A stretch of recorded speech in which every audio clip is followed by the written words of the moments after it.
The reason I wrote this book is because every dental practice owner, every client I spoke with had pretty much the same questions and the same confusions in the subject of advertising, public relations, and promotion.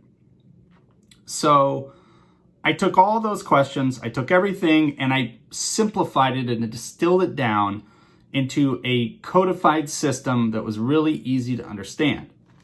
So I'm going to dig into every part of this book over the next few weeks, but what I wanted to go into tonight was this section, which is 5 reasons advertising fails. Now, I'm skipping a little bit because there's a codified system that I explained earlier in this book that you can find a video of down below, and it's the video that refers to VPF Marketing, which you should understand. You'll understand the context of this better once you watch that video. But let me dive right into this. So, all unsuccessful advertising can be traced back to incorrect demographic target market, putting promotion in front of the wrong eyes. This falls under the visibility point. This falls under the visibility in VPF marketing. When we put a promotion in front of the wrong eyes, for example, let's say that you're at a gym and you own an ice cream shop, and the gym is for people that are trying to maybe health-wise lose some body weight or get toned or whatever.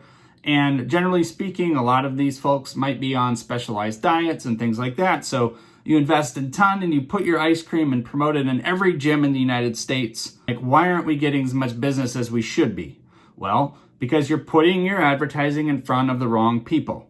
It's as simple as that. Doesn't mean you're not going to get some business from it. You're not optimizing, you're not maximizing the efficiency of your marketing. Okay? So number 2, not proper or parallel representation. This is P of VPF marketing. This would be a presentation error. So again, using the ice cream example, let's say that the ice cream let's say you put it in all the children's museums. You put your ice cream sign somewhere in a children's museum, and then the kids see the sign and the parents see the sign and go, oh, we can go get ice cream. That fits a little bit better, right? So now let's say that the promotional piece of this sign shows like ice cream that's like falling off the cone, or it's kind of like the picture of the place looks tattered. It doesn't look like a family-friendly place. Something's weird about the photo. In other words, the image is not parallel with the quality and the level of service and the quality of the ice cream. So let's say it's really, really amazing ice cream, but then you see a sign. This sign, again, it shows a tattered picture of the practice. It shows melted ice cream dripping down onto the floor in a photo. Something goofy that just completely doesn't fit, okay? So that's a presentation, right? You're presenting the way you look incorrectly. And this ice cream example is a very basic example that there's so many examples I can go into specifically in relation to dental practices, and I'm going to get into more of those, but I'm just using this right now for analogy purposes. So, number 3, insufficient visibility, quantity of exposure. So V is visibility, okay, in VPF marketing. So this example would mean that you're just not getting your promotion in front of enough people. So if you're a dental practice or you're the ice cream shop, and you have everything else great. You have great photography, you have a great advertisement, it communicates clearly, it impinges on those people you're trying to sell ice cream to, but you're just not getting it enough. So let's say you put it in 5 local places where people are likely to want to have ice cream, okay, the sign. But there's like 500 places you could technically have it in the town that it should be in.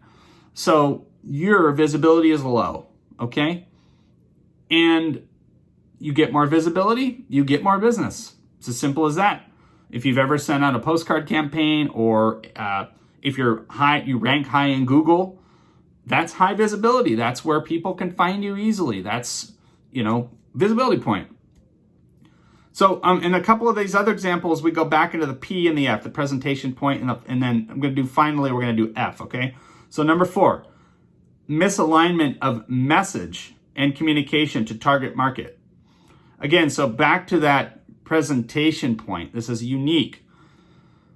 If the message and communication between the artistic elements of the advertisement, and artistic can be as simple as the way words are arranged, to the style of the font, to the colors, and all of that have to do with this presentation point. But misalignment of message.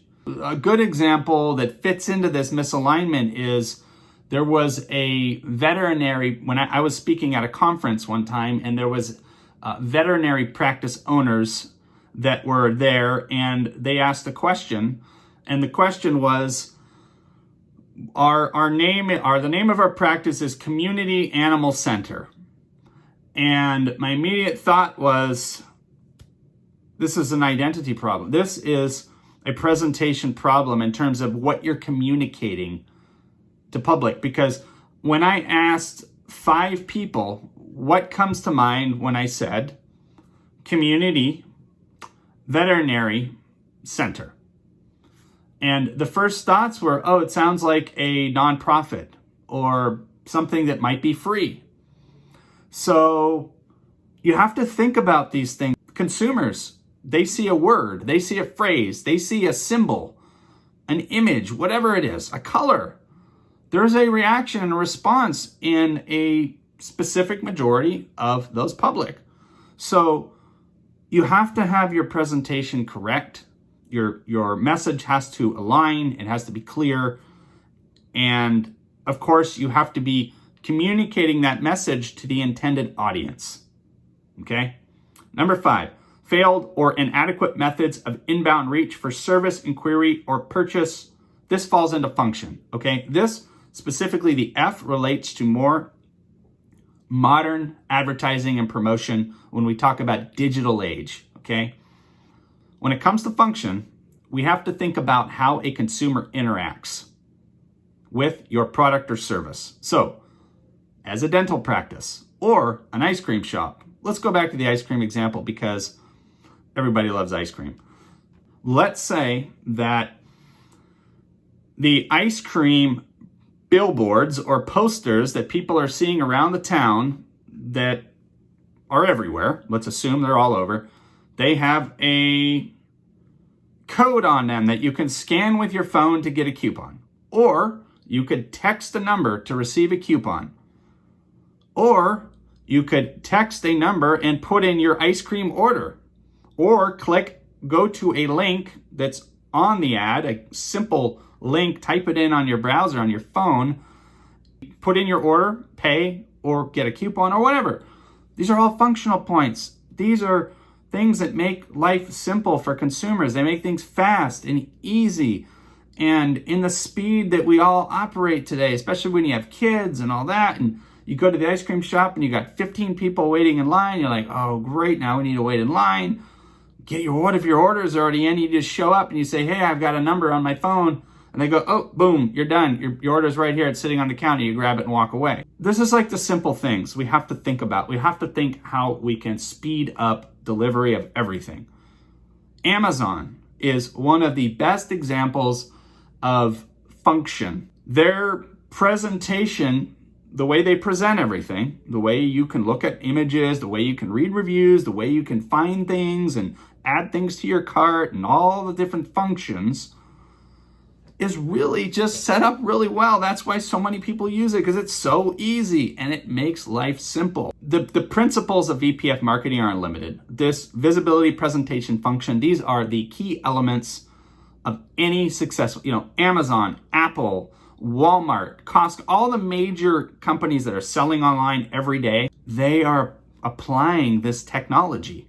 Anyone who's trying to succeed on the internet has to think with these things. And if each one of them is correct for that business, because not every business is equal.